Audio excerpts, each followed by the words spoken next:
It's a bit of an unknown secret though, but I actually deep down do not like Pokemon. So today we're going to be Okay, maybe I like Pokemon a little bit. Let's talk about 5 features though that Pokemon Scarlet and Violet need to have at launch. Let's get into it. Hello everyone, welcome back to the channel. It's Ty here, and today we're going to be talking about 5 features that I feel that Pokemon Scarlet and Violet need to desperately have when they come out. And I'm specifically saying when they come out because I'm referring to DLC or just updates in general that we've been seeing a pattern in. Either these things haven't been in games or are supposed to be in games but haven't come out yet. So I think these are features that will really help Scarlet and Violet kind of break a lot of the Pokemon hate that's been going on a lot recently. I think Arceus has started kind of chipping away at some of it, but there's still a lot of things the series definitely can improve on, and let's go over some of those. So number 5 here is, honestly, this is more of a personal big one for me, is the mass release functionality. Now, if you don't know what I mean by mass release, when you play Pokemon games, you know, the slogan's gotta catch them all.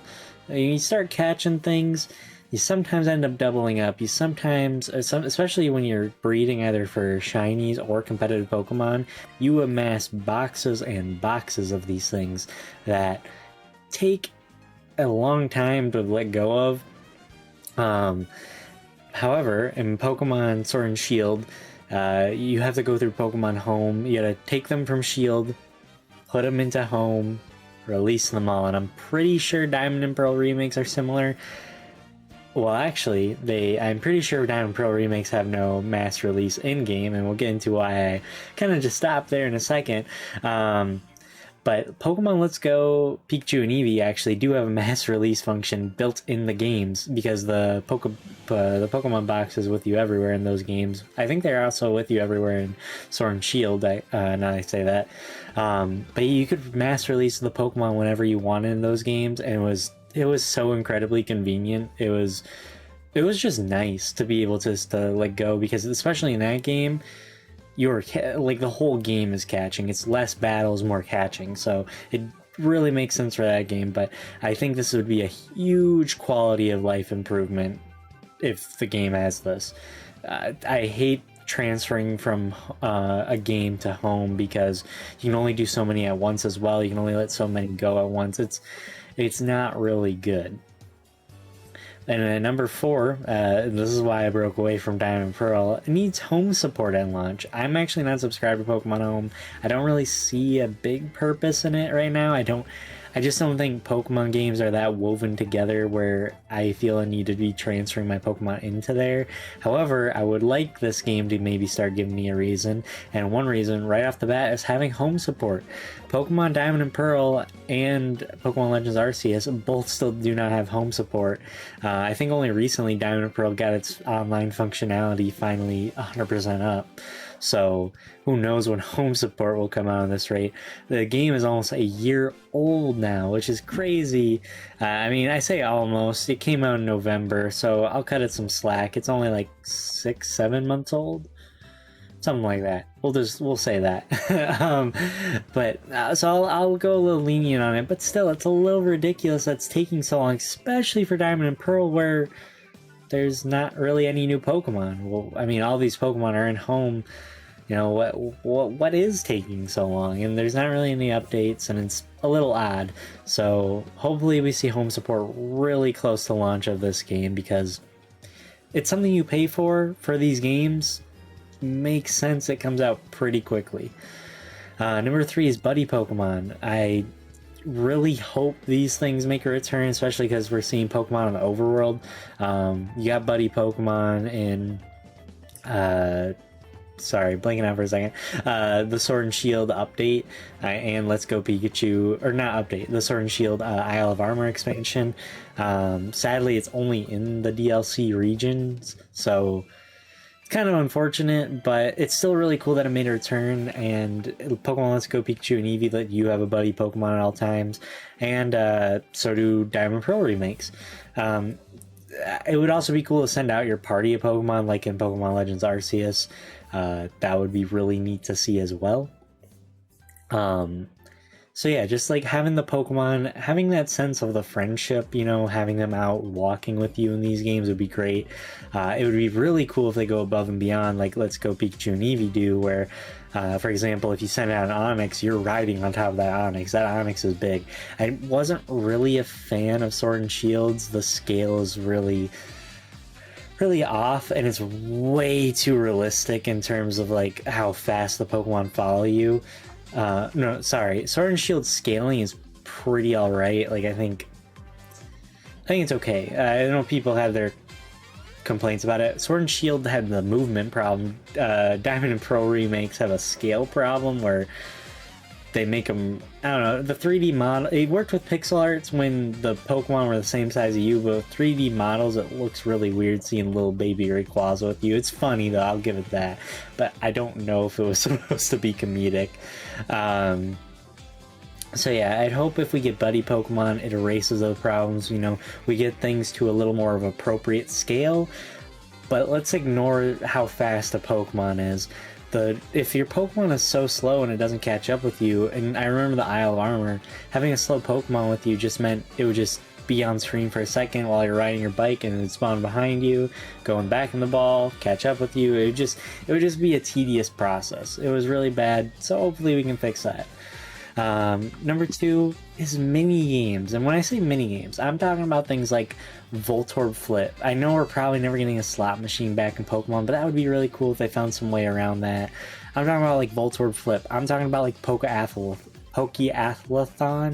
the Olympic Games for Pokemon, like beauty contests. I want all these type of things in this game.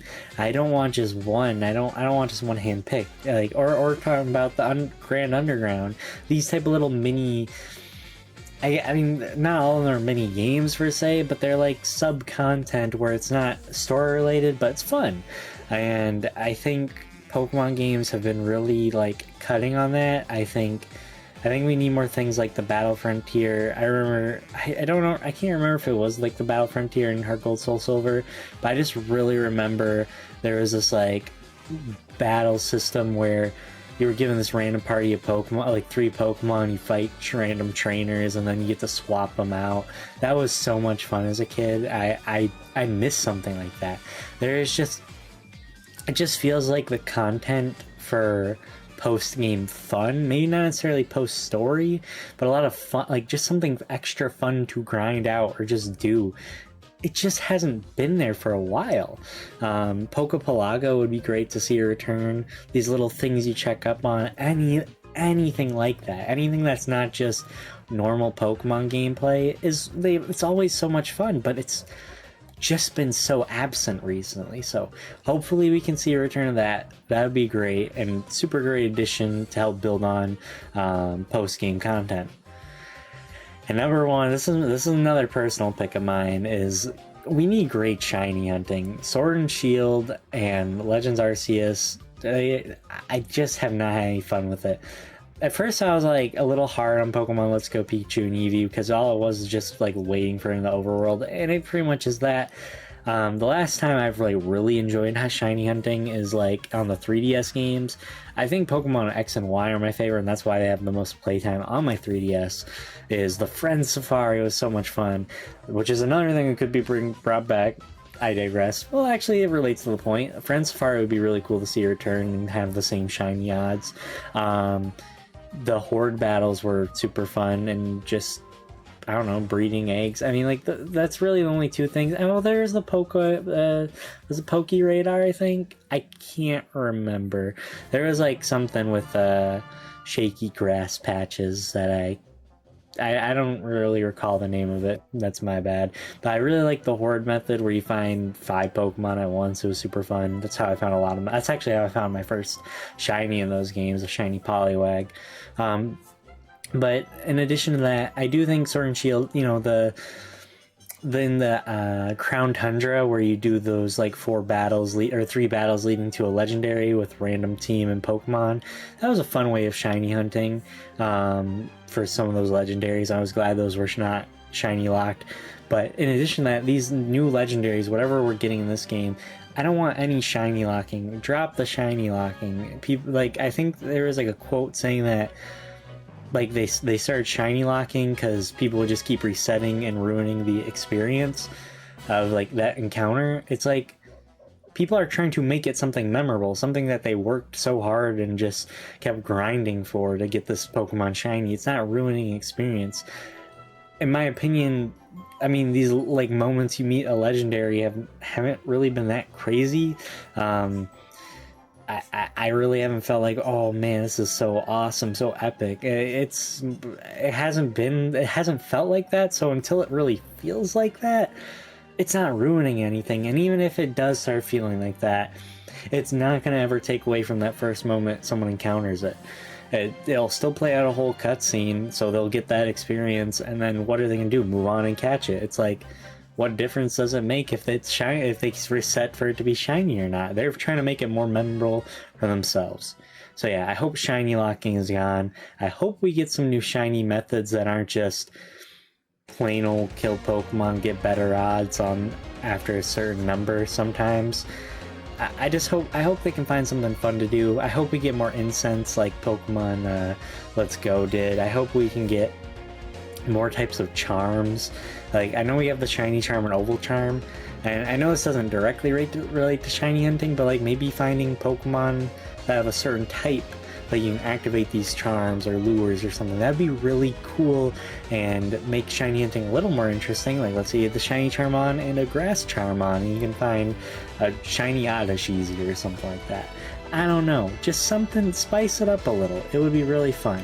But there you guys go. Those are 5 features I really want in Pokemon Scarlet and Violet. Let me know if there's any sort of features you want to see in the games. I'm sure there's like a billion I didn't mention, but I feel like to me these are the most important ones. So if you like this video, like seeing my content, I make a ton of other video game content. 3DS, Wii U, Switch. I don't even know if I made a Wii U video. I had a couple, but I just never released them. But, you know, I make game hauls, I do all this. We're almost to 1,000 subscribers. I'm going to do a little bit of a room tour for y'all. That's something I've been wanting. If you like me and like the content, like I said, feel free to subscribe. So close to 1,000. And until next time, join the Discord where we can all talk about our Pokemon conspiracy theories and how Pikachu is actually Ash's dad.